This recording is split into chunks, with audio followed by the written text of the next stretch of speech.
realize the reason why I read a couple of verses before, because as the master teacher said, whenever you're studying, it's always a good habit to, whenever you find a little confusion on whatever book you're reading, either go up a couple verses or keep reading a couple more verses afterward, and it might sometimes. And we see the point of reference in verse 4 that the sons of God came down to the daughters of men, and they bore men of renown, So that goes into a whole nother book that was left out of the Bible called the Book of Enoch. Are you familiar with the Book of Enoch? Sure. Okay, see, there we go. So we're on the same page. In the Book of Enoch, it speaks about in chapter 6, 7, and if I'm not mistaken, chapter 8. But definitely chapter 6 and 7. And those says, and they bore men of renown. And then in the Book of Enoch, they spend a whole chapter just explaining these so-called men of renown. These were giants who were consumers of human blood, flesh. You see? And so it's just saying that wickedness of man, and it just brushed past it as like, it was just a little bit. It goes into depth and showing the chaos and the calamities that these hybrid beings were created from sons of God, beings not origin on this planet Earth, which we would classify as extraterrestrial entities today, and daughters of men, or earthlings. You see, that's why I said they were genetically compatible in such a way that, you take a tiger who is in his own habitat and doesn't exist with the lion, but if you force them to copulate, they produce an offspring because they're of the same somewhat species, or they say in the same genetic class. So that being had to have some knowledge, you see, in the creation, or it held the responsibility of its own sons or its followers, who we know as Enki and Enlil. So when you're dealing with the Bible and it goes from God to Yahweh, and sometimes from Yahweh to Lord, and then from Lord to the Lord God, you see, and then God with a big G, God with a little g, as the master teacher explained, in certain portions, being that the Bible is taken from Sumerian tablets, it's talking about Enki at one point, sometimes talking about Enlil.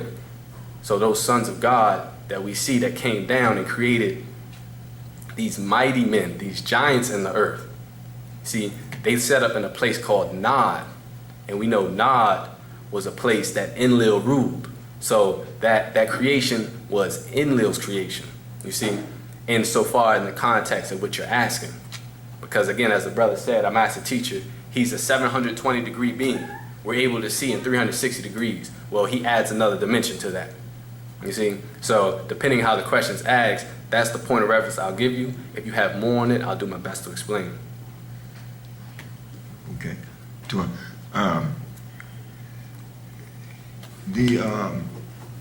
There's a tradition, I guess, maybe in the Middle East or maybe just on Earth, like where the eldest always gets the inheritance. The eldest is always favored, like in siblings.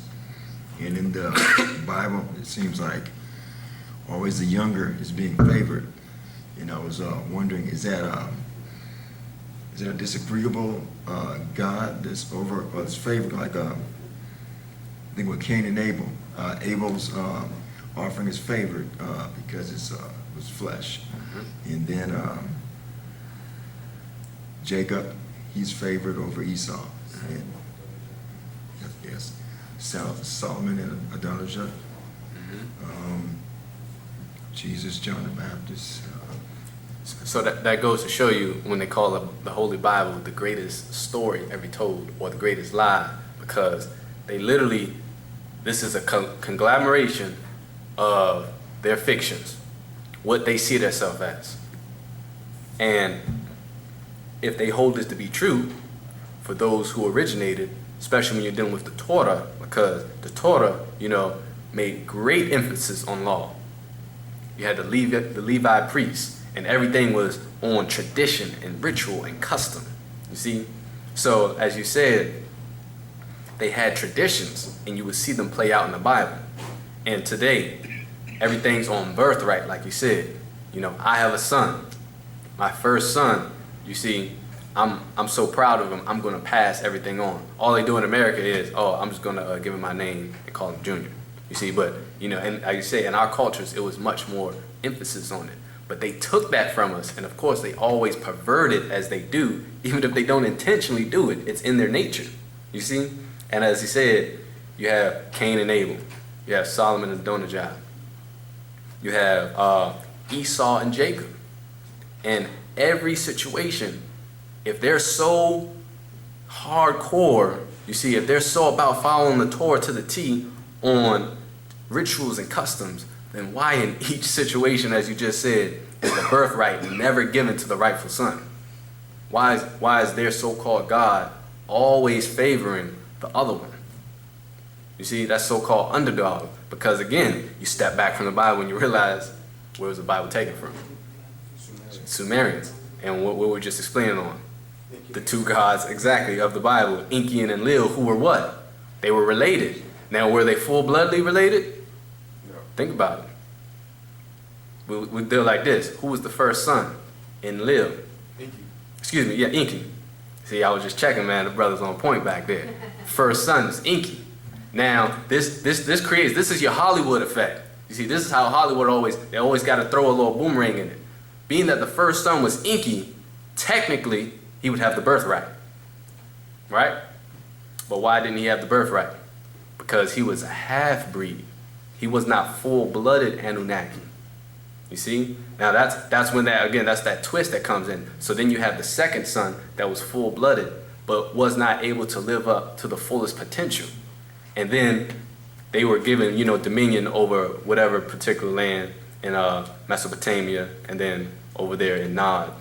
So you see, and then from that story, as a master teacher said, you always see it play out. Now people say, oh, what about Asar and Satak? They were beefing, and they went so far as Satak, killed Asar. And as master teacher said, well, since then, they've been came to an understanding. And it was more ritualistic than anything. He said, Asar already knew what was going on. He peeped game when he walked into the party, and he saw the coffin that was meant for him. And overstanding that, he got into the coffin anyway, as the master teacher went on to explain in the book. I want to say Asar, Aset, Nababtet, and Satek. And there was another older scroll, I can't remember the name of it. But that's one of the recent ones. So again, that brother, that always the conflict, they always, as the master teacher said, they always place emphasis on the conflict, not the resolution. You see? So you'll always see that conflict, and then you're reading this for someone who's a true spiritual seeker, and they're seeking, guidance, but all they're reading is chaos. You see? All they're taking from this is things that's going to confuse their minds to the point that they're getting up and they're asking a question. See, now you're fortunate where you're in the setting to ask a question, because this is the place to ask the questions. Where for those who've done it, myself, you get up and you're in church and you have respect for that person, or you reverence that reverend, and you say, excuse me, pastor, I just want to pass this thought on to you, and then you go and proceed with your question with true intentions. And then as they've been taught, like that movie Django, I don't know who's seen it, that it's so much instilled of the slave mentality that we're not even battling the Caucasian. Very rarely do you see someone getting an argument with a Caucasian about Christianity. Who are we getting an argument? As the brother said, as black Caucasians. We're talking to Uncle Ruckus, you see? We're having conversations with those that have been indoctrinated and trying to save our own. And as the master teacher said, that's the greatest hindrance. He's just sifting through, seeking for the sacred ash, the gold, and he's just all these black devils. You see, that's right amongst us that look like me and you. You see, so that's always been the hindrance right there. And again, that goes back into you never know who you're sleeping with, who you're sitting next to, who you're in the same house of worship, who you're chanting with. So all you can do is focus on yourself. So I hope that was able to give you some more clarity. Yes. Go ahead. Let me see. So go ahead and let somebody else. Okay. All right, this is from the brother named Stephen Cole, the online question. He says, is the ethereal plane physical in its own, or is everybody light? Is the ethereal plane physical on its own, or is everybody light? All right. So when you're dealing with the etheric plane, you're talking about the other side of existence. And we're at the year 2014 where scientists, they actually have to redact all the books that they teach our kids in school. Because, you know, in the movie, just like they depicted angels versus demons, in the first scene, they had the God particle, where they actually took the atom and they were able to separate it. And once they always say that word atom means indivisible, meaning once you separate it, it will not hold its state anymore. Scientists have been hunting it for 40 years. The key that will unlock the secrets of the universe. And now, they've found it. Can the Higgs boson really tell us how all creation came into being? Do we owe our existence to something so elusive, yet so powerful? Is there a God particle? Atom, they realized there are other smaller particles that still hold their state and are stable. So, as a master teacher said, once they found out that hydrogen, H1, the lightest thing that they could measure in existence, was not the lightest, then in fact, what they found themselves having to do is put out propaganda through movies like Angels and Demons. You see? And so it makes it seem as though they already knew it, or as they say, scientists just discovered. Say, well, was it in existence? Was it just waiting for them to discover it? Or, you know, they just like, oh, we just invented this. We just invented that there's things lighter than hydrogen atom. You see? But it was always there. So as the brother said, ethereal plane, the first scroll that our master teacher wrote that came to my head was emotional energy. If you haven't got this book, I would highly suggest you to get it because it goes into all the planes. Now, I'll deal with his particular question. We're dealing with ethereal planes.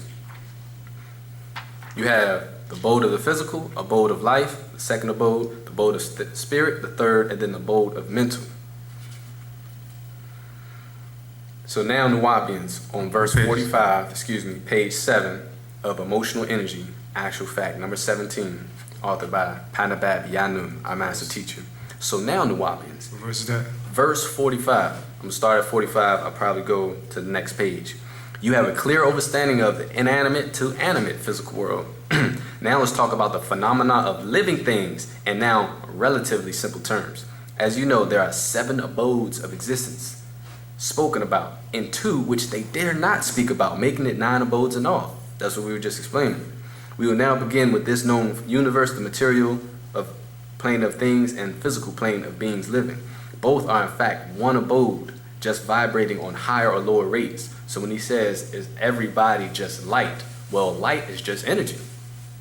So things can be manifested or perceived as light, but that's just one of the stages of your whole, what they call electromagnetic spectrum. And that's just one sliver. Let's go on. Now, the physical abode is not the lowest in direction and state, but the lowest in 7 consists of sub-abodes. And each sub-abode divides and on, and begins as atoms of matter, physical, and quanta of energy, ethereal, ordered by time. The physical abode is referred to the lowest not because of the nutational rate, or what they call that wobble effect, constituent of atoms and quanta, and has the slowest frequencies insofar as wavelengths. This planet, Ta-Nun, and the Najumat stars, and the Nawur light you see, are all of this lowest nutational rate. I'm going to pause right there, because it brings up another bill that master teacher said. Everyone knows Pt.2 Yanun as what? Al-Qadir, right? The green one. Because we know that's our color. And you ask most Nuwaupians, what's your favorite color? Green. Because we already know what time it is. That's that sacred healing light. But as our master teacher said, when you're dealing with light, it's based on vibration. And in this planet Earth, the way the atmosphere is set up, you see it as one thing. It goes so far as on the planet Razak, Risk, he explained to us his color isn't green. It's depicted as purple. So it's all on how you perceive light. And then go even further when you're dealing with duality beings, or what we call as gatekeepers, hermaphrodites and hermaphrodites. We acknowledge and accept that us as males, we see colors differently than females. And females, they perceive things different as males. Their taste buds can perceive different sweetness and bitterness than we can. And then when you're dealing with a gatekeeper, they combine the best of two and can perceive both worlds simultaneously. So I'm going to finish off with this. Therefore, you have 7 nutational rates, 1 for each abode. They who ruled for 6,000 years, 6 ether beings, don't have a scientific instrument. Let me repeat that. They who ruled for 6,000 years, 6 ether beings, do not have a scientific instrument on this physical material abode which can detect, measure the presence of 3 higher abodes, 7, 8, nor 9 ethers. They vibrate much faster at a higher rate that will destroy them. These are more refined and more divine abodes of existence. You're talking about energies that's coming from the sun, as our master teacher explained, that we're in a dimensional shift. And in that dimensional shift, you're dealing with more energies, what they want to perceive as UV rays, which are, what he said, that will destroy them. They say, oh, make sure you get that sunscreen on because you can't perceive it. You know, in the Melanite children scroll, he explained to us that you want to take all that energy in from the sun because it heals you, but it destroys them. So again, they can't even measure our higher abodes. So where would you find such information? Wu-nuwaup and Wu-nuwaup.com, because only us as Nagaru are explaining information about us. You know, even when you're going into like the Mangalu and the Asians and they explain their cultures and you got Tai Chi and Kung Fu, all they talking about is what? 7 chakras. Even the Hindus in the Kama Sutra and their sacred information, they only go up to a certain limited amount. But as Nagaru, children of the Nataru, you see, who are given that gift of melanin, blessed with a soul, can go up to 9 ethers. All right, so on that, I'm going to pass the class back over to the brother Atum Hutep Tawa.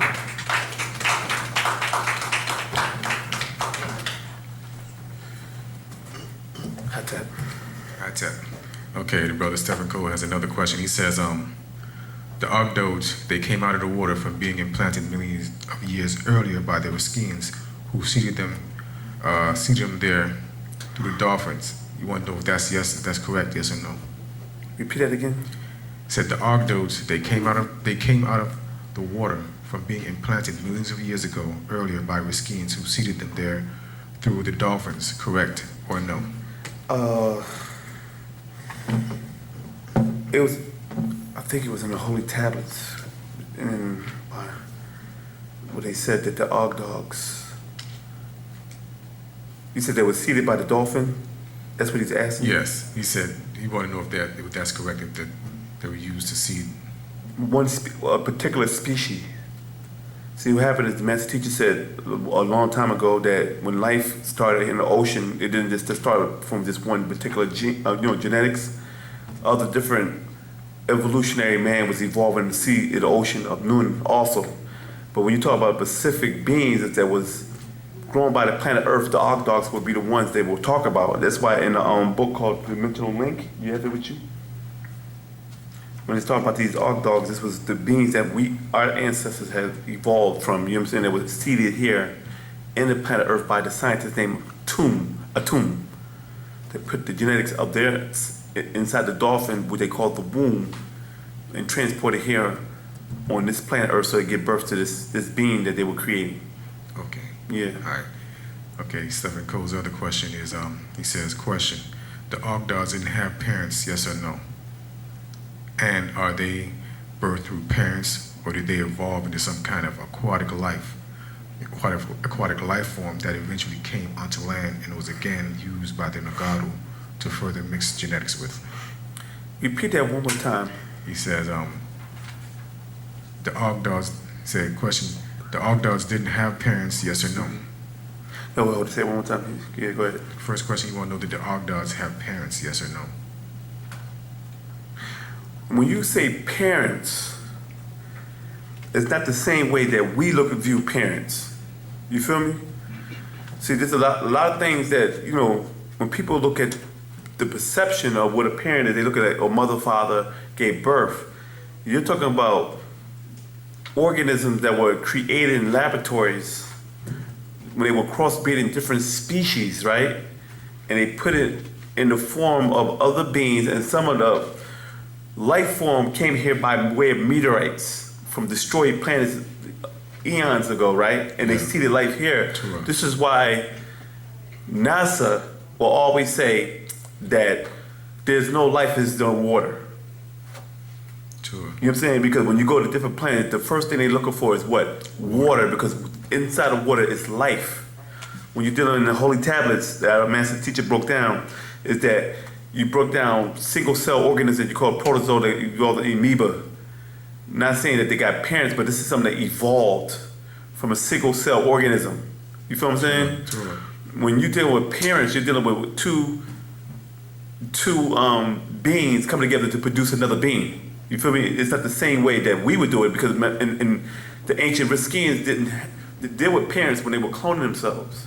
Okay. You feel what I'm saying? Yeah. So the way they would do things is different. It's like even with the Etherians, it pops to them when we die, our etheric parents will be waiting for the other side, but we don't understand their concept of what a parent is, because we're dealing with the physical realm of how we do it here. Okay. So everything is different. Genetically, it could be different, and etherically, it could be different. Okay. You feel what I'm saying?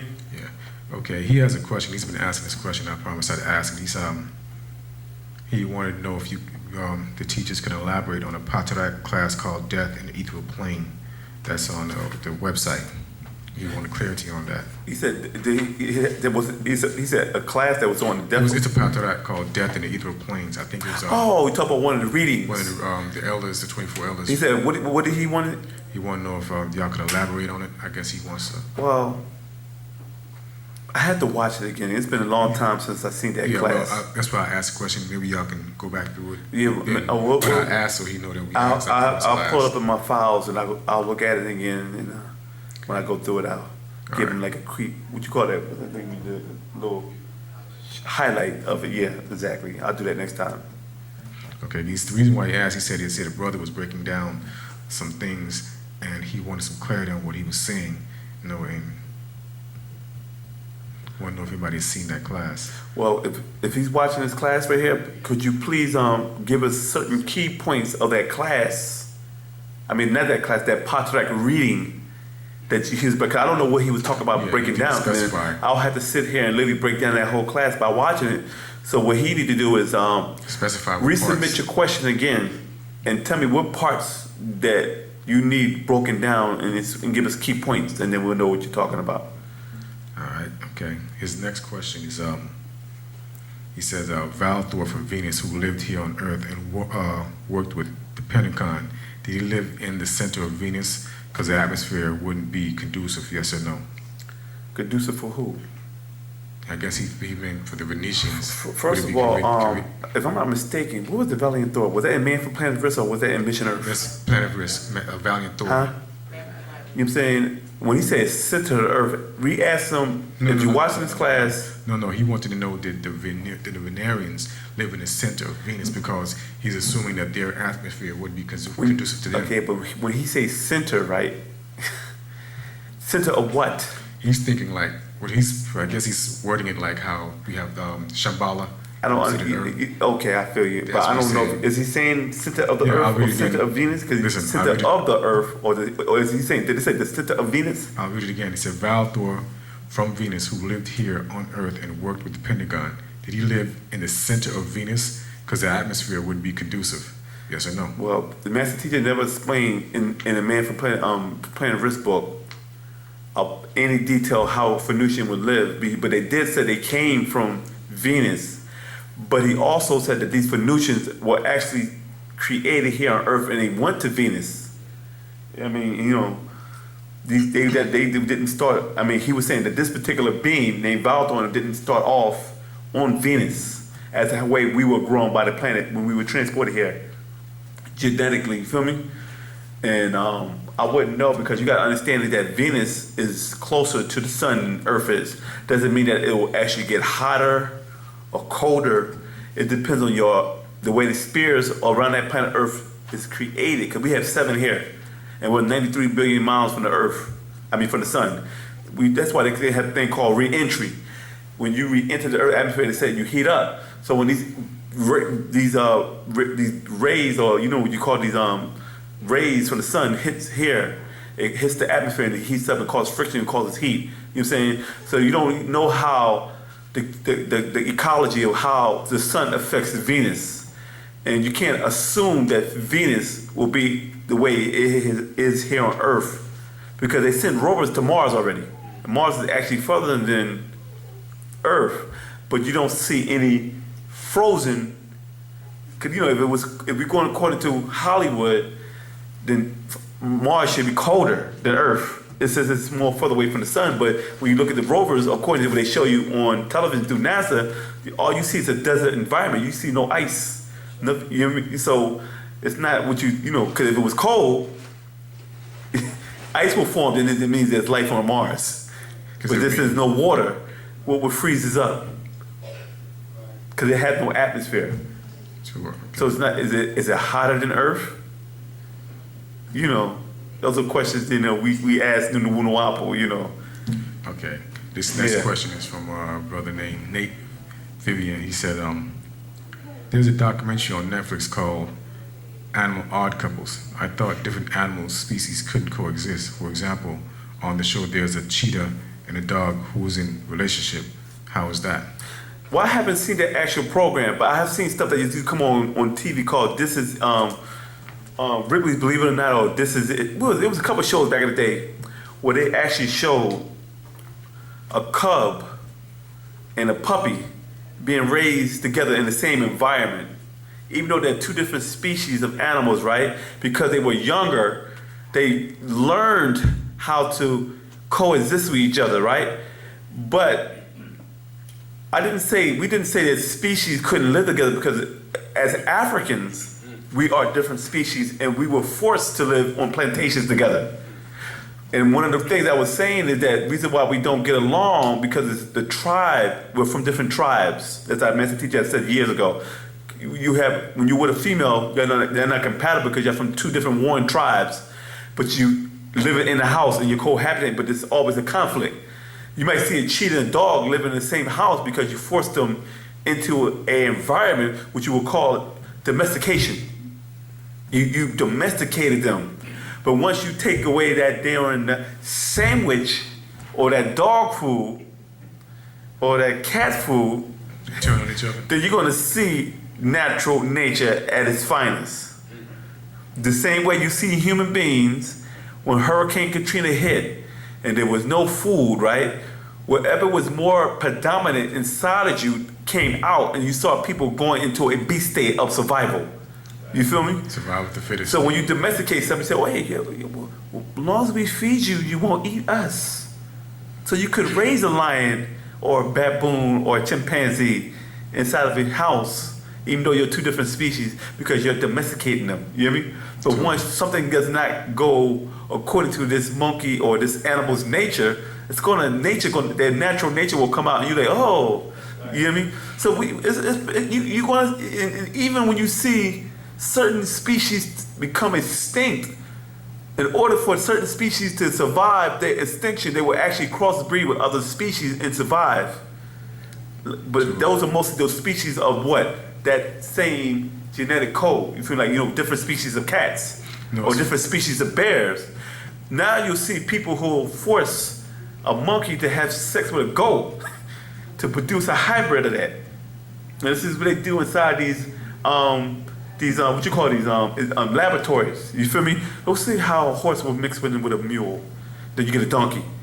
You know what I'm saying? Or, like the master teacher said a couple updates ago about how, what they call it, the chimpanzee or human pansy, or how they took the DNA of a monkey and mixed it with a human being to create this thing. And this is why the master teacher said in the update that this woman who got attacked by this chimpanzee not too long ago, and the woman had a friend over and her chimpanzee attacked her, because this was one of those chimpanzees that were attacked, that was created in the so-called, in the laboratory by the Army. What was that, Lawrenceville? Was that Lawrenceville, Georgia? Not It was mistaken? in Georgia, yeah. She raised Exactly, dogs. that they so-called created these so-called hybrids. Yeah. He attacked her? Yeah, He she ripped- I think raised it he- and slept he with her in the he- same bed. He beat the mess out of her friend.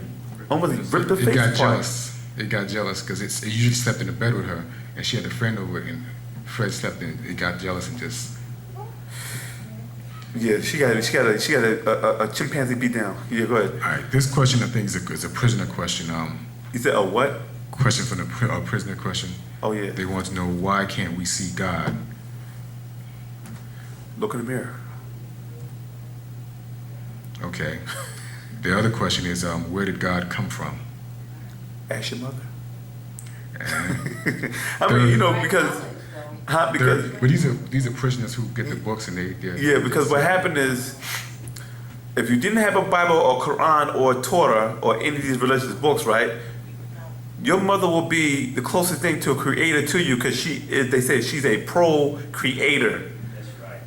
Pro actually sounds better than creator, don't it? Huh? It's actually She's more a- creator. hey, she's a pro at creation. A professional creator. She's a pro at creation. Yeah, exactly, a pro. We know what pros are. You know what I mean? This is a professional creator. You know what I mean? And what happened is, when you're like, every mother knows this. When the child, we said it so many times in class, when a baby cries, you have to check out and find out what is wrong with that child.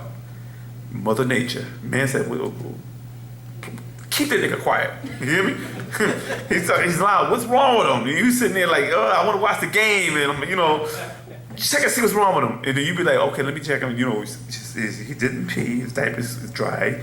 You know, I don't see anything, no bites and nothing on him like that. You know, let me just. And then you do like that. Okay, he wants some milk. And if it ain't the milk, then you say, okay, he just want me to pick him up because he wants attention. So it's different things.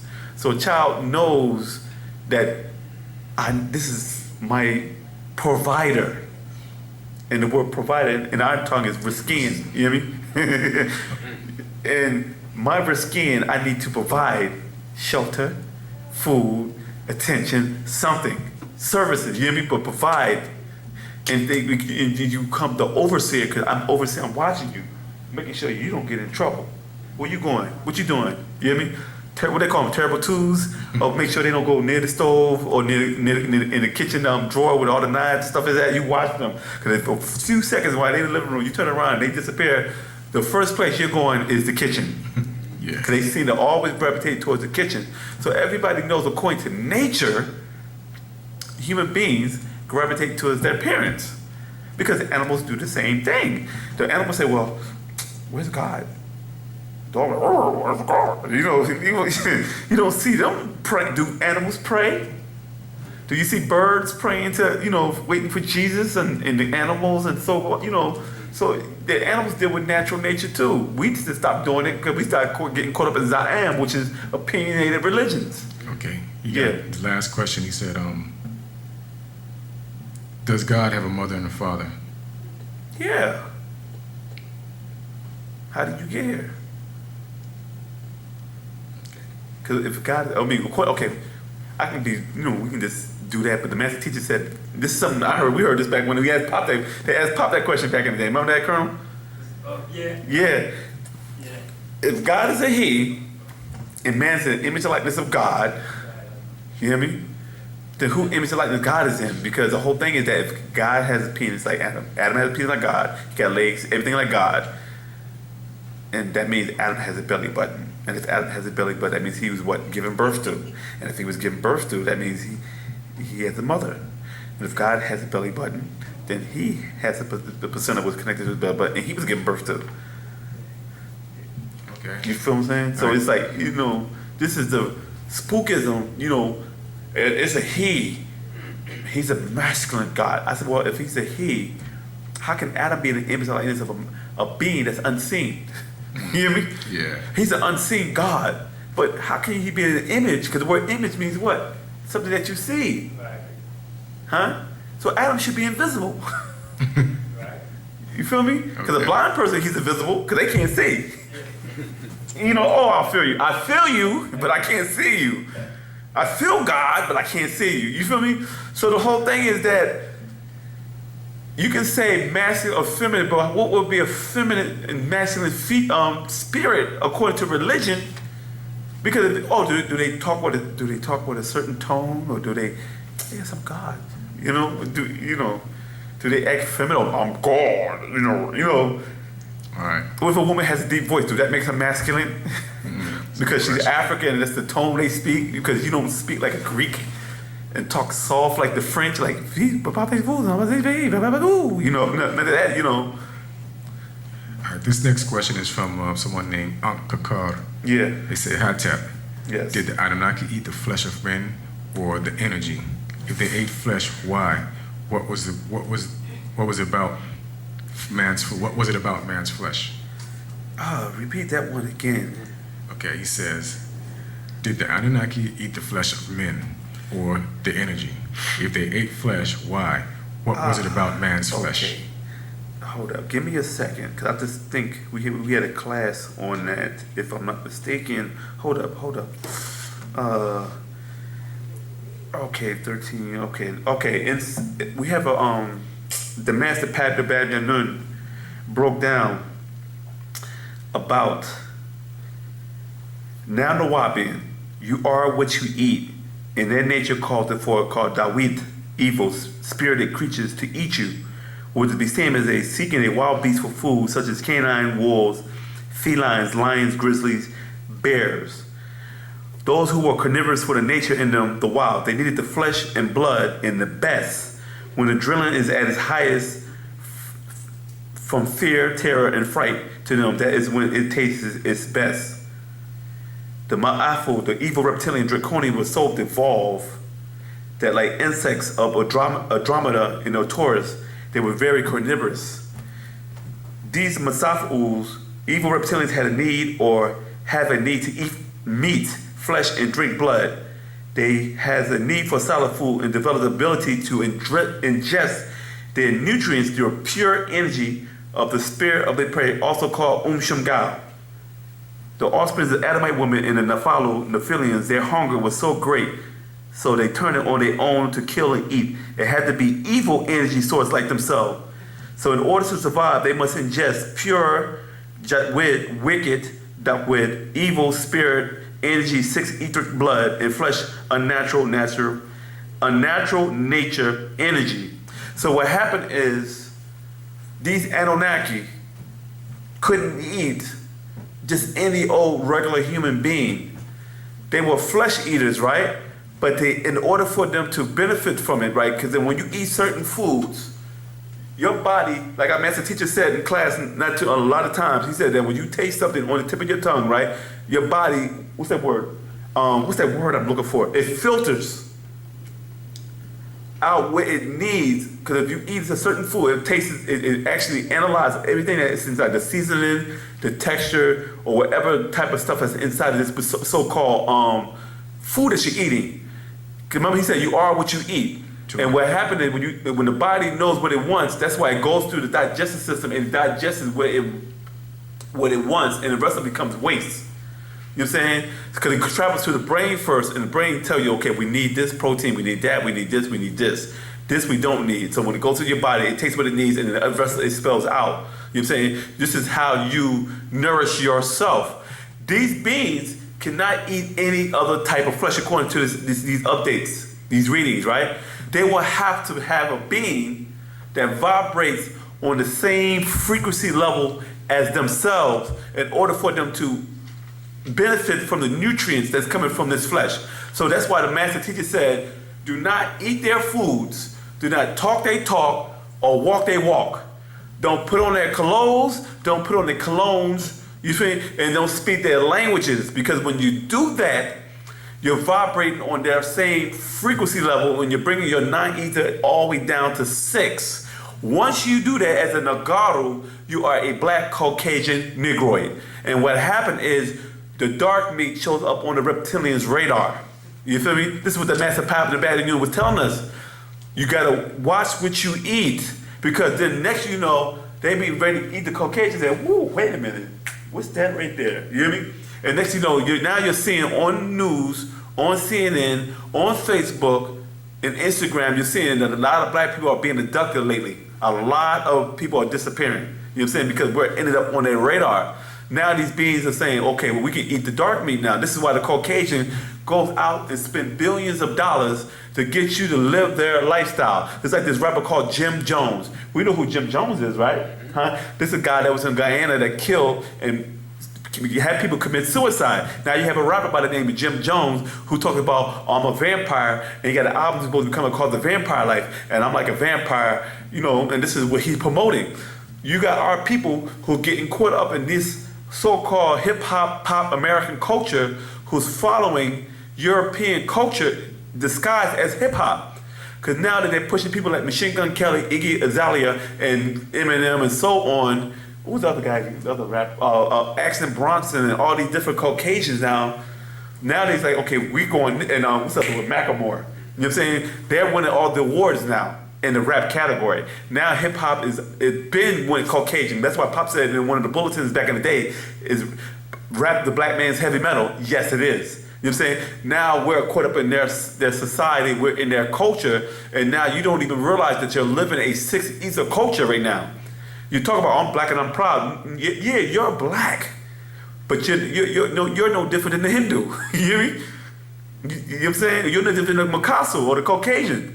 No, So now the Anunnaki, not only can they eat your flesh, they can also benefit from the nutrients because you're a sixth ether being. They can't eat or digest or benefit anything from eating a non-ether being because it doesn't agree with them like that.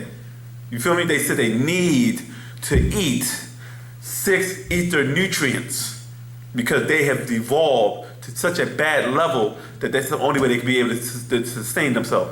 Did I answer that question? Yeah, but Yeah. something you said reminded me of something the master told us one time in class. He said, it's going to come a time, this was years ago, he said, where they're going to get rid of all the Nubian artists. They keep like 3 or 4 out, but the majority of artists, as far as R&B and rap, are going to be Tamil who sound Nubian, and you're seeing it right now. Oh yeah, what happened to Boyz II Men? What happened to Shay? What happened to Silk? What happened to Jagged Edge? They got replaced by who? What's they called? One Direction. What's the other guys? Backstreet Boys, NSYNC, Justin Timberlake, Robin Thicke. You Yeah. feel me? And all he said, now you see all the Nubian artists are pushing Caucasian artists because that's what's selling now. Yeah. He said they were just going to use the Nubians for like to bring out fresh stuff every now and then, but all the artists are going to be Caucasian, and you're seeing it right now. And if you watched it when Whitney Houston was at her peak, they wasn't happy with that. They said, "Oh, this black girl that broke records," so they started pushing Mariah Carey up. And Celine Dion. Because she was but they couldn't bring Celine Dion just in. They had to get the mulatto, the octoroon in first, right? So they can make a connection like Whitney, Mariah, Celine Dion. Because what happened is Whitney sings a different way. Sings it better. Mariah Carey sings a different way, and they try to say she sings better, but she doesn't. You know what I'm saying? And what happened is Mariah Carey has a more of a Makasu sound because she looks almost Makasu. Yes. So the transaction from Whitney Houston, Mariah Carey made it easier for you to accept Celine Dion. Celine Dion is the European version of Whitney Houston. And you know what I'm saying? And then when she came out, they gave her all these awards. And then who's the new at the Celine Dion? We said, well, Adele. The chubby white chick from the UKs and stuff. You know what I'm saying? They pushing her now. Yeah. And if it ain't her, you had who was it? Your Janet Jackson. But then what happened is they had to bring up a lighter version of Janet called J-Lo. Then they brought in another version named Beyonce a Creole. You know what I'm saying? And then they brought in the other one. Who's the other one? The other one, Alicia Keys. And then they brought in that other girl. What's her name? From the UK, Katy Perry. Katy Perry. You know what I'm saying? So they was moving the stages. You feel me? So they was like, you got this, and then you had your Madonnas and your Gagas. So they keep recycling the same thing. And your Britney Spears and your you had your Britney Spears, then you had your Christina Aguilera, then you had your what's the other girl from the Mickey Mouse Club?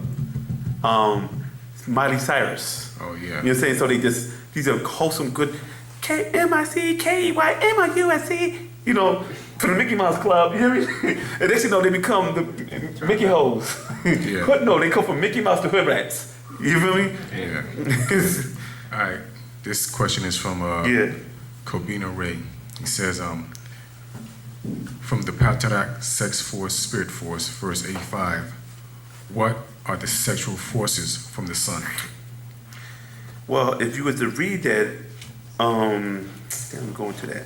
If I'm not mistaken, I think that you said page 84 or verse 84. No, he said, he didn't say what page, he said what verse, he said verse 85.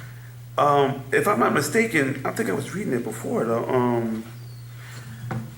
I think they were saying how different desires and lusts and stuff like that, and power of lust rules the mind the most. Sexual forces for reproduction were cast from the sun 18 million years ago, just before the evolutionary cycle began. The moon cycle is the climate of the evolutionary cycle. I can't answer that question right now. I'm gonna have to confer with some of the other student teachers because I you know, this is like, you know, I have to cut back on that one. I don't know. So Okay. I'll confer with other teachers and get a better breakdown on that. Okay. This question is coming from someone called themselves Calmness. He said, Rahul Noob, he said, I would like to ask a question. From your research and understanding in ancient Tamaray, did Nubian men ever dye their hair yellow in various colors? Well, He says, refer to Wu-nuwaupu question and answer class 7/11/14 part 2. well, I never. He said did the Nubian men dye their hair yellow? Did Nubian men ever dye their hair yellow in various colors Well, in ancient times, in ancient Tamaray? I don't know about yellow, but when you live with the order of Sutuk, I know Sutuk had like a reddish hair type of, Red hair, green eyes. yeah. And if you go look into, Master Teacher never really went into detail about But I think why Bob said- Sutuk and them had the red type of hair. But I think he said they wore wigs also. Those Exactly. wigs they were wearing. Okay. But if you look at Africa now and go to certain parts of Sudan, you can actually see some of the beings, like the Limba tribe from Namibia, have some type of substance that they use, some type of copper type of mud or something, Yeah. where they actually put in their hair, they mat in their hair like locks or something, and it gives like a reddish tone look to it. But then you have also certain other tribes that's all out of in the Nile Valley, who they actually use bull urine to actually change their hair color to a reddish brown color. You feel me? Where the children will sit there and do some type of thing where they cause the bull to urinate, and they put their head underneath it, and then next you know, they let it sit there and marinate. You hear me? And the hair actually turns. I mean, they let pee change the hair color, but that's the only thing I can see. But I never heard the master teacher say anything about the ancient Nubians doing anything with dye with their hair yellow. And this is why you see, like, a lot of Muslims who take certain dyes and put it on their beard. I remember when we were Ansars, the Prophet Muhammad had like a little streak of orange right here on his beard, right? I know a lot of people remember that. Sure. And they said that it came from because he had put some oil on it, and it kind of caused a discoloration in his hair. It might have been like myrrh or frankincense. If you know about frankincense, myrrh has like a brownish color, and you put it, but they don't do that no more in 2014. These guys paint their whole beard red like the Irish leprechaun. They be walking around like, where's the streak at? You niggas be walking around with an orange beard, with the dark skin looking like a darn leprechaun or something. You feel me? And me lucky go to the Quran now. You hear me? It's time for the Maghrib. It sounds like something like it's time for the Maghrib. It's a lot of fatahat. Yeah, go ahead. A sister from Ohio called me and said that last Friday there was a green mist around the whole planet Earth. NASA reported it, and that was the day after we did the final chant recording. So I was wondering if you could ask the teacher if that had anything to do with his green glow. Okay, I'll present it. And with that, I'd like to pass the class over to my brother, Kufu. All right. All right, we have a question from a brother named calling himself Septet Ming Ankh Atun.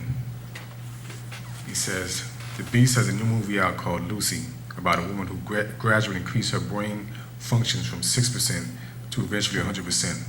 Now, other than the Nuwaupian language, which consists of ancient tones, meditation, and many other properties, how else could we, as a unit, use more of our brain ability?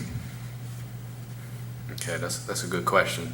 When you're dealing with the brain capacity, and they know the average human being uses, from 5 to 6% of the actual full brain capacity. And I'm gonna pause right there and spoil the movie for those that ain't see it. It's interesting that Morgan Freeman had stated that the only other species on the planet that use more brain capacity pound for pound than the human is the dolphin. And that's no coincidence that, in that whole movie, they were just pulling things literally from the doctrine, like just pulling it literally from the things the master teacher has been teaching us for several amount of time. Even the one class Pop said that himself, how, dolphins, they still remember. And, he said, like, when a negroid is there and a dolphin, they'll come up to you and they'll look and see if you know. And if you don't know, they'll just keep going about the business. He said, where we can track the attention of them quicker than a Caucasian can, because we just still have that connect to them. So when you're dealing with brain capacity, we know one gland that was very necessary for us to utilize 100% of our brain capacity, which they lacked to mention in the movie, was a gland called the barytheric gland, sometimes mispronounced as barathy gland. You see, that gland was a necessary gland for us because it gave us our connection to our 4 higher senses. You see, intuition, telepathy, clairvoyance, and psychometry. So that was a necessary gland. Now that question and that effect was asked to the master teacher: how do we get back our barytheric gland, and how, and of course, do we use 100% of our brain? And he said, step 1 is stop eating sugar. And step 2 would be stop eating sugar. Because that goes back to the diet and the issue that we're always having of, well, just why can't he tell us what to eat? So I tell you what to eat, you're not going to. I tell you don't eat that, you're going to eat it anyway. So at the point where he said we have to study ourselves and know ourselves, because we've been mixed so much, where you see the mummies and certain pharaohs that they uncovered from ancient Tamare, Ptah Maya Re, and you see when they actually take the tombs and you look at the actual mummies and you see the facial structure, and he said you see the teeth. You don't see no carnivorous teeth. You don't see canine teeth. They're all flat. Yeah. They're all flat. You look at Africans today, I seen a guy from Kenya, and you just see him, they got flat teeth because they haven't been mixed. But he said now that we've been mixed, even to the fact of, do I eat meat? Do I not eat meat? At a point in time where it's been mixed in our blood so much, some of us, we have such a connection and a desire for it where it would cause us illness. We'll be going through withdrawal trying to put that Popeye's chicken down. So we're at a point in time where he said you have to learn your own body and know what's good and what isn't good for you. While that being said, at the same time, we know it's just certain things, hands down, that just is not benefiting us. White sugars, white flours. Again, that's going all back on the diet aspect of our doctrine to correct us with, as well as he said, chanting, praying, studying yourself, because and that really can't be built on enough, the power of the language, because it really opens up a capacity. As our master teacher said, we see things on a one track mind, where when you speak Wu-nuwaup, and for those who actually speak other languages and you speak with them, they say you think on a whole different level, because if you've never thought in 2 different languages at the same time, you don't know what again, like I said, it opens up that creative part of your brain where you always, converting and try to translating from one language to another. So that's one of the main importances. And so again, that's just one of the ways is the reinsertion of the barytheric gland, but which we know now, because it's interesting, there was an update, I want to say 2-3 weeks ago. A master teacher said the question was posed to him to date 1999. There was 76 corrections made and 36 more corrections needed to the human being. And it was asked, where were we at on that? And he said, it's interesting because when he was here amongst us, he said, when I was amongst you, he said, had all the corrections you needed. But now we're at a point in time that we fell back so low again that we would still need those corrections. And then the ritual of Pa Mafkhuzet, the liquid gold, the elixir of life, that would also fix those other corrections which you can find in the scroll, Patarak, Pa Bananu, as well as goddess creators. Okay. All right. This next question is coming from someone called Michelle Edison. They asked, said, Rahubat Yisar, I'm so excited right now about my question. I really have a lot of questions, but I will limit it as much as possible. He said, I was watching and listening to the class on this 11th of July, part 2, and made me want to know, does becoming an AO member make you a Nuwaupian? Does becoming an AO member make you Nuwaupian? No, your self-conviction, makes you a Nuwaupian. Now, in realizing who and what you are as a Nuwaupian, the more you study and the higher you realize that you are becoming a part of something great, you will want to become a member of the Ancient Egyptian Order. I highly suggest that you become a member of the Ancient Egyptian Order, because there are unlocked certain secrets and sacred orders that we, not even in this form, could build on openly. So I would, again, suggest you to become a member of the Ancient Egyptian Order. Okay. Her second question, she said, also, I've been learning about the doctrine for 2 years now, and I feel I'm not worthy enough to be AEO. Should I feel this way? What should I do? Tawu, Michelle Edison from Chicago. What should you do? You should become a member of the Ancient Egyptian Order and find out. Because again, you're saying you don't feel that you're not worthy. We all have been a part. That goes back to, like the brother was saying earlier, Atum Hutep, Za'am, religion, or translate into as opinion. You see, everybody got one, and some of them stinks more than others. You know, I'm not going to finish that, but you see, it goes to show you how it's that fear of, you know, well, this is too good to be true. You know, I don't think I can be a part of this. You know, if you're not a part of the solution, then you would be a part of the problem. So again, we would highly suggest for those who are seeking, because as the master teacher taught us, you know, this information is not for everyone. You got those who are genetically predisposed to this type of knowledge, where when they see a scroll, or they hear a class, or you're talking about a topic, and you know, you'll be over here on the job, and people, they talking about sports, and then you just happen to bring up something on the doctrine, and then you'll see somebody with an ear, and they be like, yeah, what was you saying about that? And you know, or you just be walking, mind your business, and somebody's, excuse me, sister, you look like a knowledgeable sister. And you be thinking like, I ain't say nothing to this guy. He just gonna come up to me out of everybody and choose to ask me a question related to Wu-nuwaupu.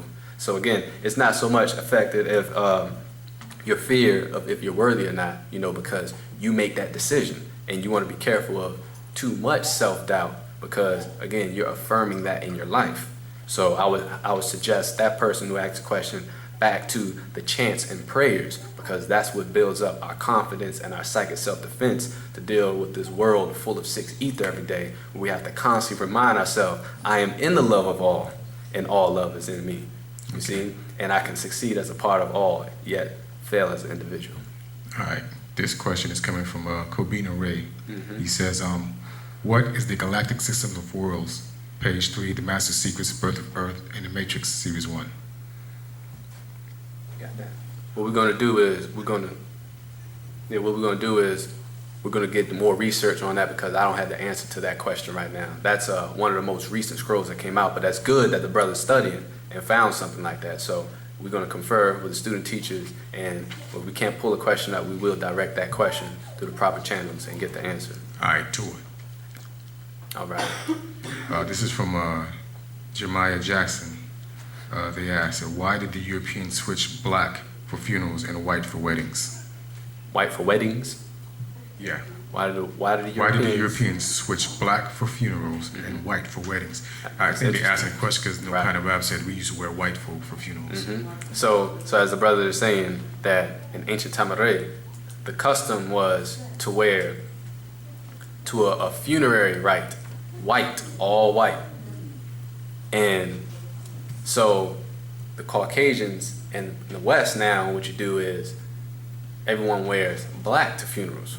And as the brother asked about the white for weddings, when you're dealing with funerals first, you're dealing with the whole concept of six ether, insofar as it doesn't always have to be, but the way they look at it now, as the master teacher said, they worship death. He said, how? Simply of the paradigm of this planet Earth as an individual. You come into this planet Earth, you're born. When you first come out the womb, he said, what is happening in that scenario? He said, you have one being, the baby, crying, and everybody around them happy, right? Then you said, then you got the other side of that spectrum. You see, you go ahead, you check out. Now you're laying in that box. Now what's happening in the scenario? You have one being actually in non-emotional state, not attached at all. Yet everyone surrounded him doing what? Crying. So he said, the reality is, he said, now why when someone is born or when they have a birthing ceremony, why isn't everybody there? Why isn't the whole family there for that? You see, but when a funeral breaks out, you bet your bottom dollar people traveling from near and far, you see, to pay the last rites. Not to say you shouldn't, but it just shows that there's more emphasis on the death part than the birth part, you see. And so far as the color, as you said, why black? Because in our aspect, when we did our funerary rites, we wouldn't even do it in such where it promoted the negativity energy. We were doing it in such a way where the high priest of Anpu, who they call Anubu or Anubis, they wore white. But when they perceived the jackal, you see, it's interesting because we was just building on that. When they perceived the jackal, and they thought that the jackal was black, and they associated black with the death. But again, it just shows how they take anything of ours, you know, be it a symbol of the serpent, which we know represents wisdom, or you see the pharaoh wearing the serpent on his head, and that would represent the third eye being open. They would take the serpent, and now it's in the garden. That got to be the devil. But then you ask a doctor, well, why is on the sign as a kundalini? I don't know. Because I'm not a healer. I'm a doctor. I practice. You see. Now on the white, that's interesting to say that. Why do you wear white to funerals? That goes back to religion. When you're marrying someone off, and then marrying someone off, you know, you go back to, was it Sarah? Or was it, it might have been Sarah, or you're dealing with the book of the Torah, when the veil was first worn, or it was told to cover her face. Yeah, it was Sarah. So that goes back to the wedding. And really it was done to a point where you really do the research. When a guy was marrying, it would always be, what do they call that? When a guy goes to marry a female, or a guy might have 2-3 daughters, you don't even know which one you were going to marry. And by the time you walk up, she got that veil on, and it's like you playing a game of chance, because you was asking for the first one, she pulled that one up, and you be like, you know, no take backs. So, I mean, that shows, but that goes back to religion of how they wore the veil. And even today in Islam, they still wear the veil and they wear the white because they're supposed to, you know, induct purity. But we know that, in fact, that white would actually be chaos while black would be calmness. So again, if you're looking for more information on that, I would suggest you to Pagatat, the Stargate. And with that being said, I'm going to end question and answer class for today. We appreciate everybody for coming out and all the viewers online. Check out Wu-nuwaup.com as well as our channel on YouTube. If you have any more questions, feel free. If you didn't feel it was answered, type it in to be more clear and we'll do our best. Tawu Wadah.